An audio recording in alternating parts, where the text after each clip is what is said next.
Hi, I'm Craig. And I'm Linda. And this is the Indie Travel Podcast at indietravelpodcast.com. This is episode 355, and we're talking about our top 10 things to do in New Zealand. We were going to be in Girona when we said this, but in fact we're now in Porto. We could not find a quiet place in the entire city of Girona for the last week. You know why? I think it might have been because of the Flower Festival. We were in Girona at a time of the Tomst Floors.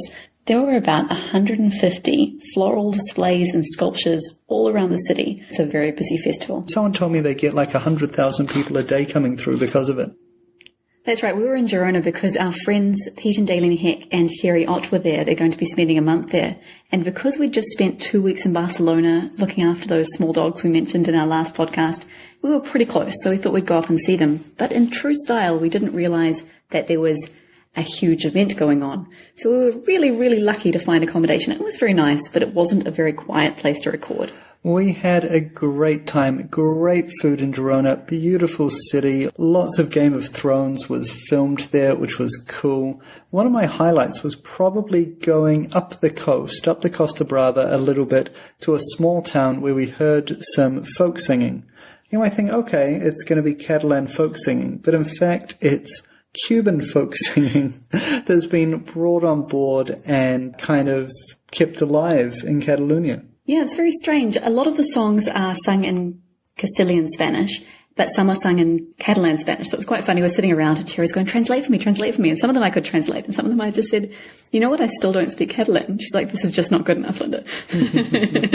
Well, we've got a little clip of that which we'll play for you at the end of the episode. So hang in there and you'll get to hear some habanero. But this episode of the Indie Travel Podcast is sponsored by worldnomads.com. World Nomads provides travel insurance you can buy, extend, and claim on, even if you're already traveling, which makes it pretty unique. Yeah, I remember the first time we found out about World Nomads, and it was so exciting because when we first started traveling, we were idiots, so we didn't have travel insurance, and we needed it for some reason. Like we were going somewhere we thought would be a little bit unsafe. And there was no travel insurance would insure us just for the week or something that we wanted. We had to buy insurance while we were in our home country. And World Nomads was the savior insurance company that allowed us to buy while we were already traveling. But they're more than just a travel insurance provider. They are committed to travel, and especially independent, adventure-minded travelers. You can see this from everything from their travel safety advice to their scholarship opportunities. Yeah, and they've also just launched a whole new section featuring top-notch travel writing, and they're commissioning new work all the time, which is pretty cool. So yeah, check out worldnomads.com for more information. Well, today we're looking at the top things to do in New Zealand, and we have taken our list down to 10, but I think we do cheat a little bit and add in like 4 or 5 things under some of these points. Yeah, but we're allowed to. It's our list after all. So let's start with something that New Zealand is pretty famous for. Bear in mind, New Zealand, it's quite a lot of different islands, but there's 2 main islands, North Island and South Island. It's located in the South Pacific Ocean, just off to the side of Australia. Well, Australia's just off to the side of New Zealand, really. And that means that we have a lot of ocean, surrounded by ocean. In fact, if you hop in a plane and you travel for 2 hours, you will get nowhere. You will get to more ocean. So if you want to leave New Zealand, you need to travel for at least kind of 3 hours by plane. Yeah, contrary to popular belief, the Sydney Harbour Bridge does not connect with the Auckland Harbour Bridge. So yes, lots of sea. So our first point is whale spot or swim with the dolphins. Hang out in that ocean. Yeah, you can do that in places like the Bay of Islands, Kaikoura and Akaroa, all the way from almost the top of the North Island to almost the bottom of the South Island.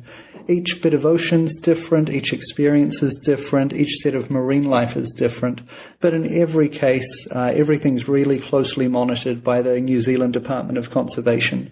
So there's no captives and it's all very low impact for the animals that you're going with.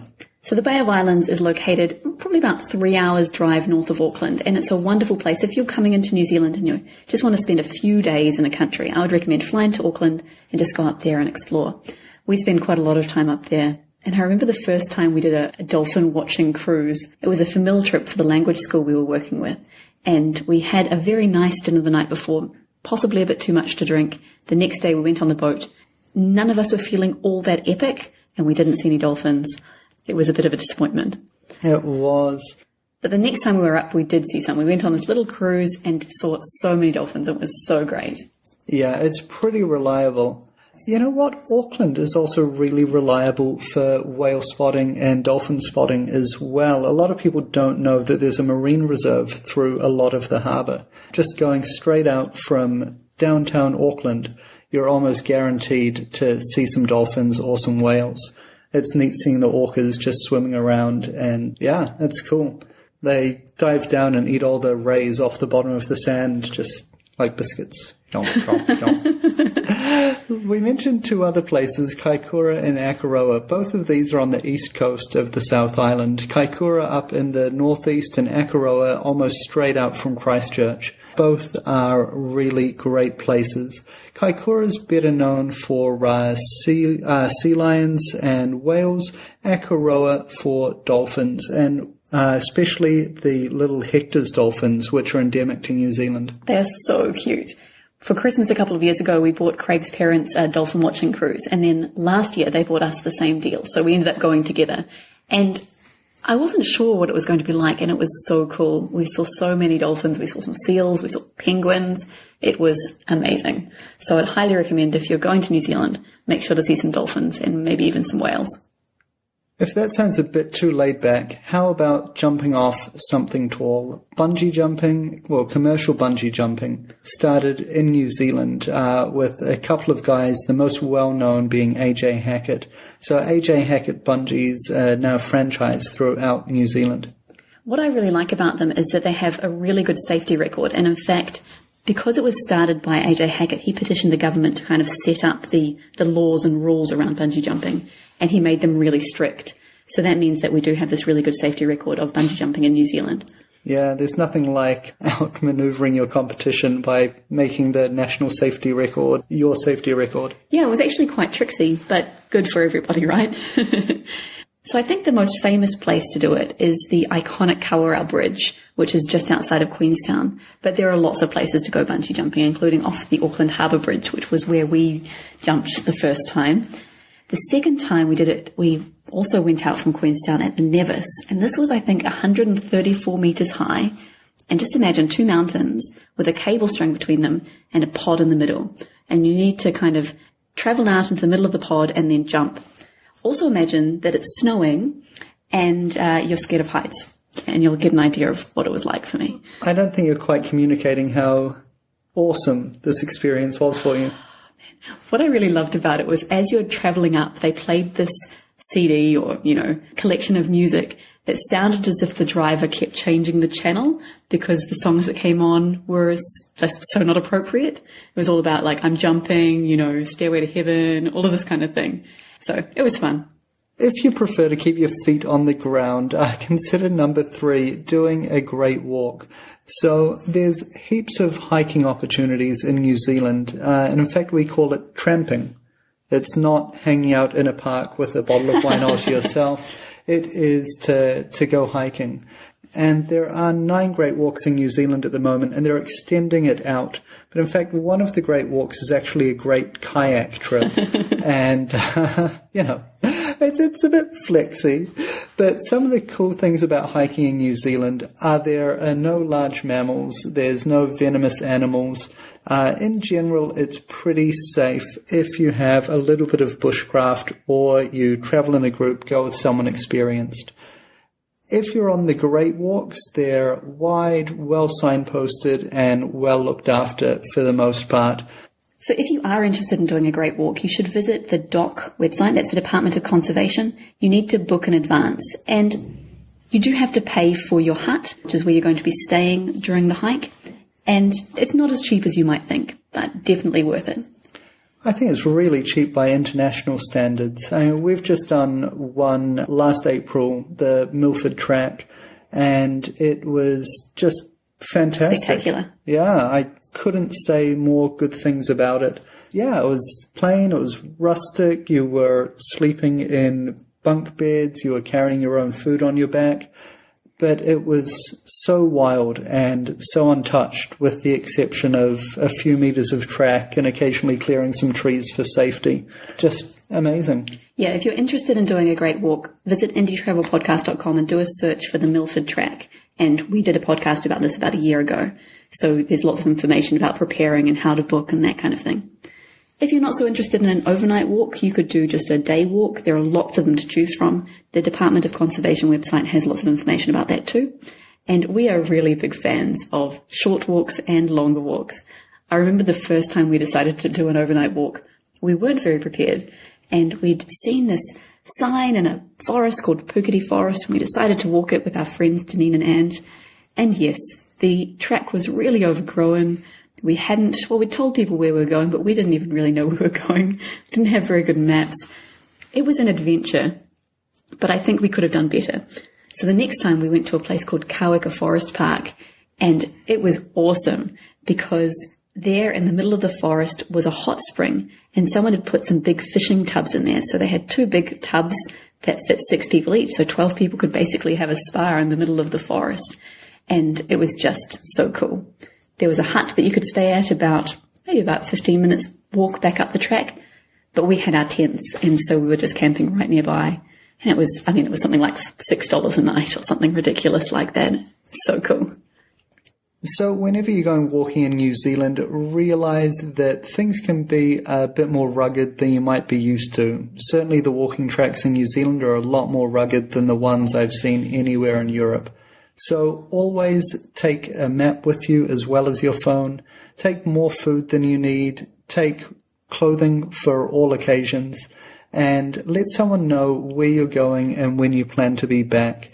If you're traveling by yourself, you can speak with local accommodation people. You can call up the local police. You can call the Department of Conservation and register that you're planning to be in here for X number of days. And you'll get in touch when you get back out. Really important, and help search and rescue find people all the time. Yeah, we really do recommend you do this. On the Great Walks, you're required to sign in every night, which I think is a really good safety feature. So the best way to see a lot of New Zealand has to be as a road trip. Oh, yeah. Absolutely. If you're going to be in New Zealand for a while, consider buying a car and then selling it again before you go. But you can also rent a camper van, rent a car. Whatever you do, hit the road, because it allows you to stop in and see all of the little quirky, funny places along the way, and allows you to get out of the city and along the coasts and up into the mountains, doing whatever catches your attention. One thing we often do is we just take our car, maybe throw a tent in the back, and drive around. You can also stay in hostels, hotels, motels. There's plenty of accommodation around the place, including holiday parks, which have a variety of accommodation. We recommend you use the Department of Conservation campsites. They can be really good value. They're very basic, but if you've got a tent, you don't really need that much else. You could also consider hiring a camper van. We've talked before about the spaceship camper vans that we've used many times in the past. And in fact, the last time we had a spaceship, we did end up staying at a dock campsite just for one night, and it worked really well. Yeah, camping wherever you want, or freedom camping, has been completely overrun in the last 5 years or so. So councils are getting tougher to keep down on pollution. So it's only allowed in really limited designated areas now. Yeah, unfortunately, a few people have ruined it for everyone. They've camped wherever they'd like. They've left rubbish all over the place. Some people have, defecated and things like that. It's been really terrible, really all over the news, and local bodies and local people have become really angry. It's frustrating because if everyone had just played the game and cleaned up after themselves, this wouldn't be a problem. But this means that now you're not really allowed to just camp wherever you like. Yeah, so things are a bit more complex, but we found the Campermate app to be really handy in finding opportunities for camping, for motels, for hostels, and for freedom camping areas as well while we were traveling around over the last summer. Yeah, and please, if you do go, make sure to clean up after yourself. It will be better for everyone.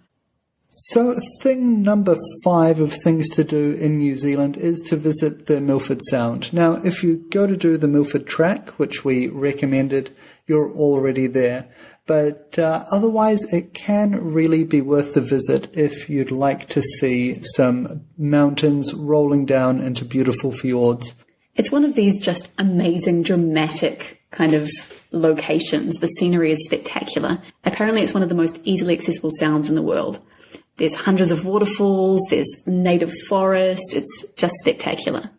Absolutely. And you can do everything from scenic flights to boat tours to kayaking and going swimming in the chilly water, which is a combination of the Southern Ocean and runoff from glaciers. It was cold. Now, one thing to be aware of is a lot of people look at the map and they see how close it is from Queenstown and they think they can do it in so many hours. You need to be aware that it's going to take a lot longer than you might expect because the roads are really windy, quite steep. There are buses that might be going slowly, lots of camper vans. So if you're doing it just as a trip from Queenstown, make sure to allow plenty of time. Thinking of somewhere else that's really popular, Rotorua in the centre of the North Island. They have geysers. It's just a crazy place. I was there recently and I was actually surprised because usually when you travel into Rotorua, the smell hits you. It is a smelly place. I try to describe it, but it's very hard to describe in an audio environment. It's quite sulfuric and I think the smell changes according to the day, but as a general rule, it does smell a little bit like rotten eggs. So this is an active volcanic area where there is lots and lots of geothermal activity and lots of springs and small lakes. So these things interact to create these beautiful kind of natural spa pools all over the place. And some of them have turned into kind of luxury boutique kind of spa experiences. And others are literally drive down to the end of the road, and if there's space in the lake, you can jump in. It's a bit all over the place, but it's a really exciting place to be. Yeah, so you can visit the spa for mud treatments, or you can take part in adventure activities, especially if you're not going to make it to Queenstown, which is known as the adventure capital of New Zealand. Rotorua has a lot of adventure activities as well. We used to go there when I was a kid and we'd catch the gondola up the mountain and there's a luge. So kind of like a go-karting track all the way down the mountain. It was really fun. It was my big adventure as a child. Yeah, there's some awesome mountain biking tracks and other bike tracks around the place as well. And good fishing in that area as well for freshwater fish like trout. Great fun. Also, if you're wanting to have some Maori experiences while you're there, Rotorua is a really good place to do it. They have some kind of packaged cultural experiences there. Other places to get your Maori culture, the Auckland Museum have some really good things. But personally, my favourite thing to do is up in the Bay of Islands, there's a glowworm cave. And it's just run by a local Maori family. It's not a Maori experience at all, but it's just interacting with local people and kind of being part of the economy, which I really like. Okay, let's talk about food and drink.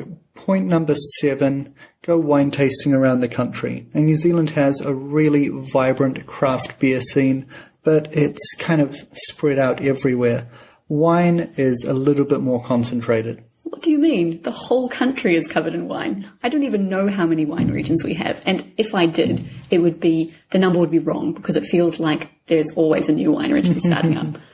I mean, just think about from Auckland, there are 4 wine regions. I mean, they're not necessarily the most well-known ones, but if you're in Auckland and you want to go and do a day of wine tasting, you can go to 4 different places.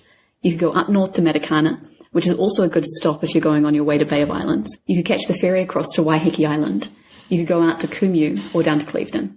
So, I mean, it's amazing. And that's just Auckland.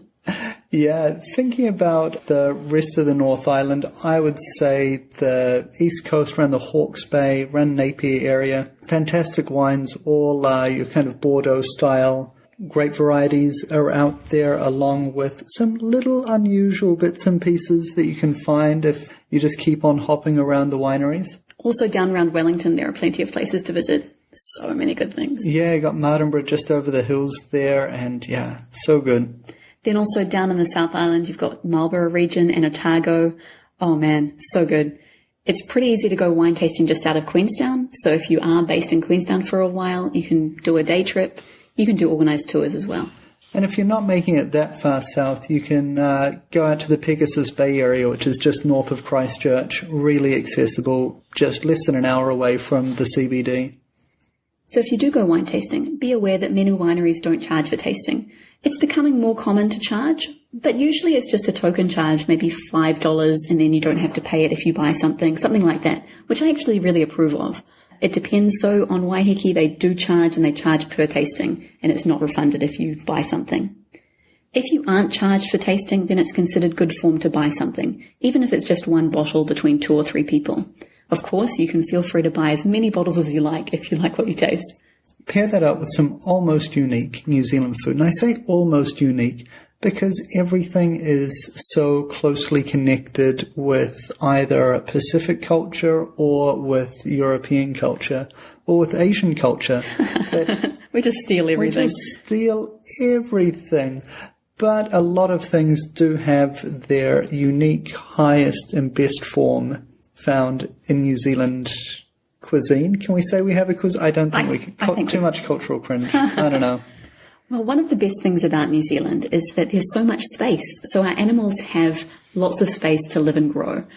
I think almost all of our sheep and cows are reared on grass, and it just adds to a beautiful flavour. So roast lamb from New Zealand, absolutely delicious, especially with freshly picked vegetables and washed down with Pinot Noir, or maybe a beer if you're that way inclined. Savoury pies are a big thing, and it took me forever to figure out about 1 million movie references. It took me until I was in my mid-20s to realise that for, like, most of North America, pies are sweet. I'm like, so you have dinner, and then you can have pie? I'm like, so pie is a savoury pastry with meat and gravy in the inside. If you're lucky, also some cheese, maybe some black cracked pepper. Wow, Greg. Pie on the beach with L&P, which is a New Zealand soft drink, lemon and Paeroa. As you may imagine, it is slightly lemon flavoured and also smells strangely like a town in the middle of the North Island called Paeroa. Anything like the town. It was made in the town, which is why it's named after them. But yes, if you want it to smell like that, that's entirely up to you. The other thing we often have is fish and chips on the beach. So we have a lot of fish and chip shops. I know that's not unique to New Zealand, but it's just so good. In fact, for our goodbye dinner, when we left New Zealand this last time, just a month or so ago, we invited all our friends round to our local beach, went and got some fish and chips, sat on the beach, glass of wine or beer. Beautiful.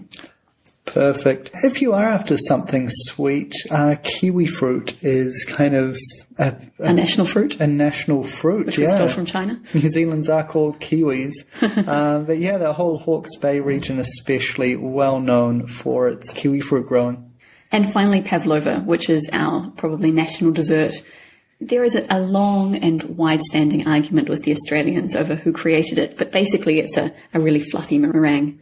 Yeah, I think we give them Russell Crowe and we keep the pavlova. They can have the sour, we'll have the sweet. Okay, let's move on to point number 9, which is to go to an All Blacks match. Now, the All Blacks, our rugby team, is one of the most recognised teams in the world. I think they did a survey of so many thousands of people and found that Manchester United was the most well-known team in the world, and the All Blacks was number 2.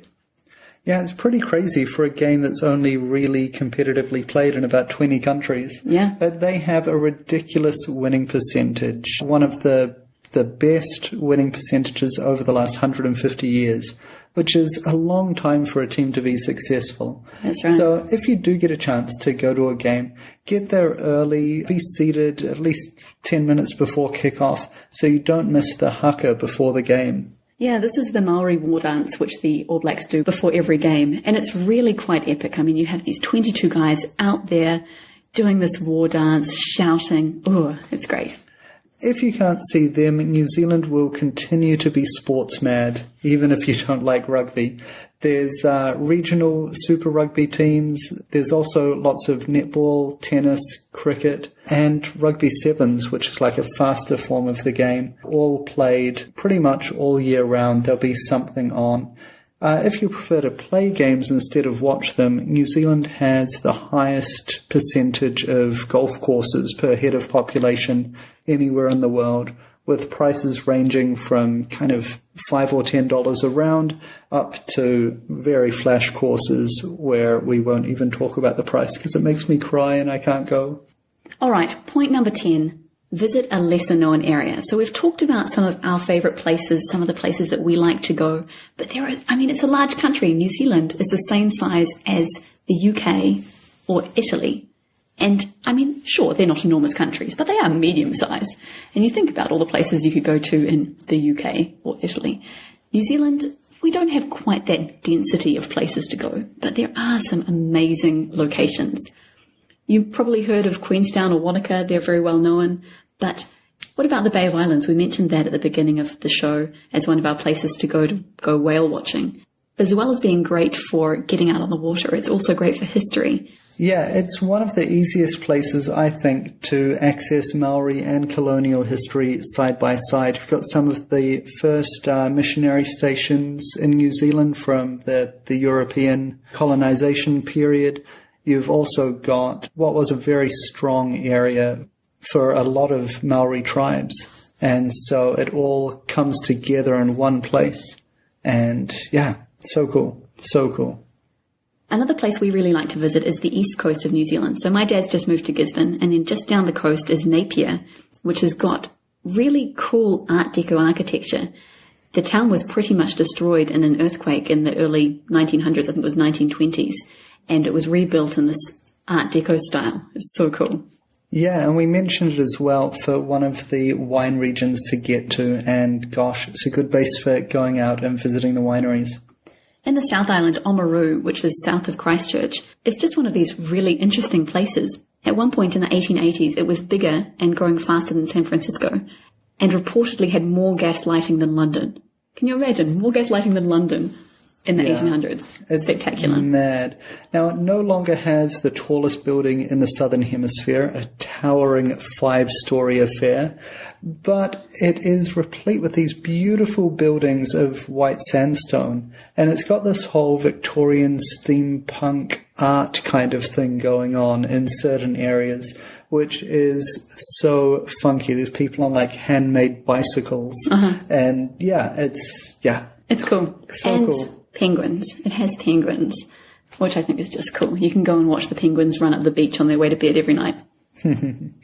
Nice. I guess if you wake up early enough, you can see them going out fishing for the day. But who does that? Who does that? There are so many little cool places in New Zealand. I wish we had time to talk about more, but we just don't. So let's wrap up there and say thanks to our sponsor for this episode, worldnomads.com. Worldnomads.com is especially great for when you're already traveling and for long trips. As we said earlier, we spent ages trying to find a provider who would cover us in certain situations, and they were the ones who could do it. I like that they emphasize ethical and responsible travel.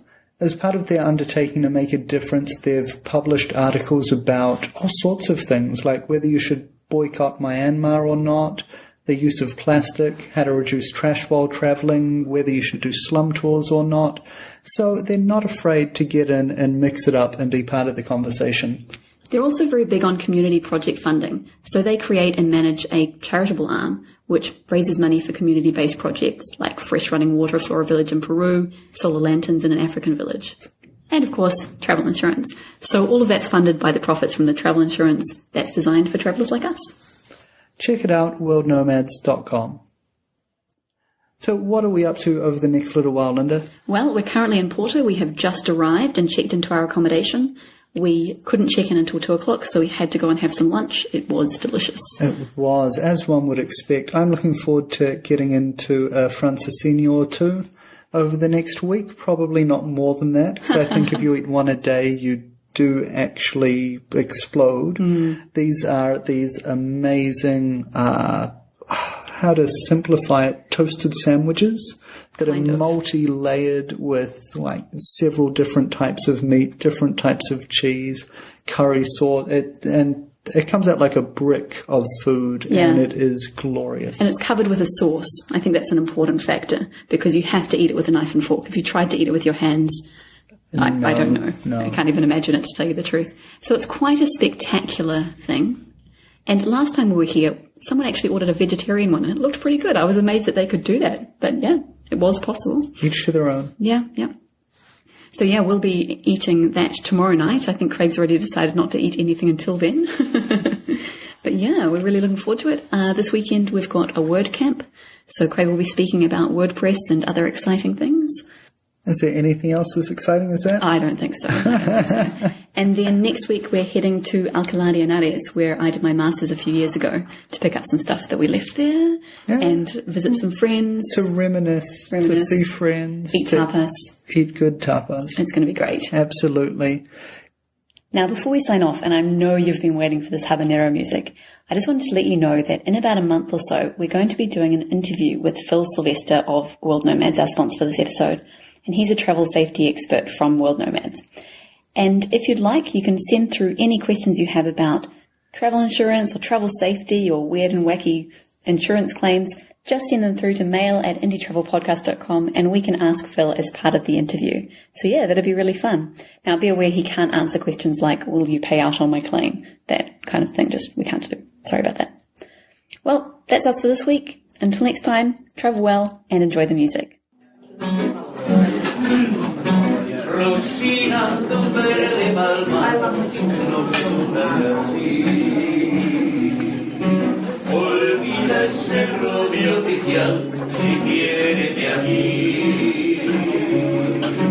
Mi amor.